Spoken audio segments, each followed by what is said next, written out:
I think it's kind of funny that there's a fish decoration in this room. Hey guys, Dorothea here for All Wanderlust. I am here today to talk about something that I've kind of skirted around both here on this channel and on my blog because it's a topic that honestly I don't really enjoy talking about anymore. I used to a lot, but I'm kind of over it. But I've been getting a lot of questions about it, and so I'm here today to open up about my diet. What it was, what it is, how I got there, how I got here. I grew up eating a normal standard American diet, hot dogs, meatballs, spaghetti, hamburgers, chicken, I don't know, just normal stuff. Although I always knew what veganism was, I never thought it was possible for me. I was one of those people that was like, cool, if you want to do that, that's cool, but not for me. Then when I was 18, I moved to Utah. I was on my own, more or less, and I was buying my own food for the first time in my life. There I was, just kind of like looking at the cheapest options in the grocery store, looking at Hot Pockets, looking at ramen, just cereal, just really cheap, low-grade stuff, not knowing anything about nutrition whatsoever. Shortly thereafter, I dropped out of college and decided to go to hair school. At my cosmetology school, it was right in a neighborhood where there were lots of restaurants, lots of fast food options. And it was very common, although we weren't getting paid, we were paying to go to school, we were also getting tipped because we were taking clients in every day. So at any given moment, you could always ask a friend to go get some burritos or some sandwich or some fast food with you, and there were always people that would be down because everybody had loose cash. It was around this time that I started gaining a lot of weight. I was about 18, 19 years old, and I was coming from a very recent history of, at this time, of an eating disorder. I was starting to develop symptoms of bulimia, but I don't know, I was really confused about food. I really didn't know what I was doing, and I really didn't like the way I was feeling or the way I was looking. And I realized also, kind of a few months into this, that a lot of this feeling that I had of gaining weight, of heaviness, of sluggishness, it had to do with eating out every day, which I was doing. Around the same time, I was also looking to buy myself a pair of shears. And for people who cut hair, shears, it's like this is your work. Like, this is your main tool. This is what you use all the time. And I really wanted to buy myself the nicest pair of shears I could find, like the Mercedes-Benz of shears. And I was looking through a catalog, and I fell in love with this one pair. It was like something ridiculous, like $350. So what happened was, I decided I wanted to stop eating out and save all the money that I was spending going out every day, like $8 every day for lunch, on this new pair of shears. And I had 6 months left in school, and I did all the calculations, and I was like, I should have just about enough money to get me through to buy these pair of shears by the end of school. So that was my resolution, to stop eating out. And almost immediately I noticed that I wasn't eating meat. Almost overnight, I became vegetarian without even trying, because I never cooked myself meat. I never made myself a steak. I never bought meat in the grocery store. I only ever had it when I ate out, and I would have like a ham and cheese sandwich or like a beef burrito or something like that. Shortly thereafter, within a few weeks, I was feeling so much better. I was losing weight. I had more energy, and it just opened my mind to the possibility of, well, if it feels this good to be vegetarian, I wonder what veganism has to offer.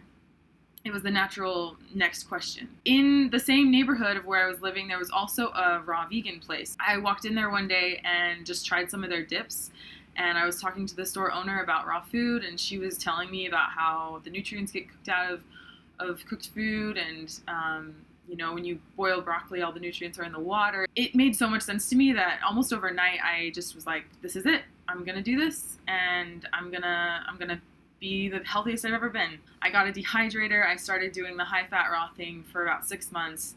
Felt horrible. I just went completely in the other direction. Just felt like I undid all of my good efforts to be healthier and eat better. And I was feeling kind of depressed about it, because I was like, this is supposed to be the best diet. Why am I feeling so crappy? Around this time, my sister's husband, so my brother-in-law's mom's friend, if you could follow that. Basically, he got me in touch with this random person who I've never met and said, oh, she's doing raw food too, and she holds a support group at her house. I felt ridiculous. I was like, I feel like I'm in AA or something. Like, why do I have to go to a support group for this diet? Like, oh my gosh. But I really needed the help at the time. I didn't know anyone else that was doing it in my area, and to hear that someone was doing it and wouldn't think that I was crazy for going to them, it was just so appealing. I had to go. So I go to this meeting, really awkward at first. I remember walking in and not knowing anyone, and just kind of like, we were all going around telling our stories and just feeling really weird. This wonderful lady, Laura, who I'm still friends with to this day, holds up this book and says, "You guys, we're not doing it right. We have to do it this way. And this book is the way to do it. I've been doing it now for a few months. You guys need to read this book. Please, like, this is the answer." And the book was The 80-10-10 Diet by Dr. Douglas Graham. I grabbed that book from her hands that night, took it home, read it, and never turned back. I just absolutely loved this concept. For those of you who don't know, the 80-10-10 diet is a raw food diet based on just eating raw fruits and vegetables, and a much lower percentage, 10% or less of your diet consisting of fats, of overt fats, meaning nuts, seeds, avocados, coconut meat, nothing artificial, no salt, no oils, no vinegar, really just straight up fruits and vegetables. Growing up, I was not a fruit eater. I had kind of a scarring experience when I was really young that just imprinted, like, fruit is bad in my memory. And so it really closed me off to even trying a lot of normal fruit, not even tropical exotic stuff, like normal stuff like peaches and pears and raspberries and stuff. Like, I hadn't tried any of that. At age 21, those were all new things to me. So eating this diet was like a whole new world. All of a sudden was just opened up to me. Like, I could suddenly eat all of these fruits. I was going to the grocery store and buying new stuff every week and loving it, absolutely loving it. I was feeling better. I had better energy. Everything seemed to be going great. I even went to the Woodstock Fruit Festival in 2012, where I met a lot of people, made a bunch of friends, connections. I met Dr. Graham himself. I was really interested in fasting with him, as well as interning with him, and just kind of getting as much information about this diet as possible. Over the next 3 years, I ended up doing both of those things, really enjoying myself on this diet, really getting to a level of fitness, to a level of health that I'd never been to before. Even though I don't eat this way anymore, I still can't deny, I can't bash the 80-10-10 diet or the vegan diet likewise, because I have never felt better than when I was eating this way, when I was eating pure fruits and vegetables, as plain and simple as possible. During all of this time, I've lived in many different places, some of which are very vegan friendly and some of which are not. And you can use every excuse in the book as far as cost and social life and culture and convenience and all of these excuses for why you can or why you can't eat a raw vegan diet in any given situation, or even a vegan diet. But I didn't stop eating that way for any of those reasons. Now, this is the part that gets a little controversial, because I know I have quite a lot of friends and followers and people who I know in this circle of vegans, raw vegans, who are big believers in this diet and in this lifestyle, and they'll tell you that, like, there's just no turning back, especially when you know what's being done to the animals, the environment. Of course there's health benefits, but it's like, it's just such an ethical thing. And I understand that side of it. I do. But I know that those friends of mine are probably going to shut off their ears, and I hope they don't, but I'm afraid that they're going to shut off their ears if I continue talking and if they listen to what I have to say next.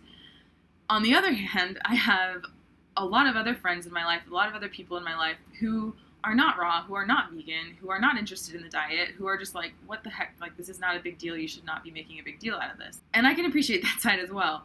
Like I said, I come from an eating disordered background. Food in general, and my relationship with food, for that reason, is a lot more complicated than maybe your average person. I've used food for arguably almost all of my life, definitely all of my adult life, as a way of measuring my self-worth, as a way of telling myself I'm good, I'm bad, I'm worthy, I'm not worthy.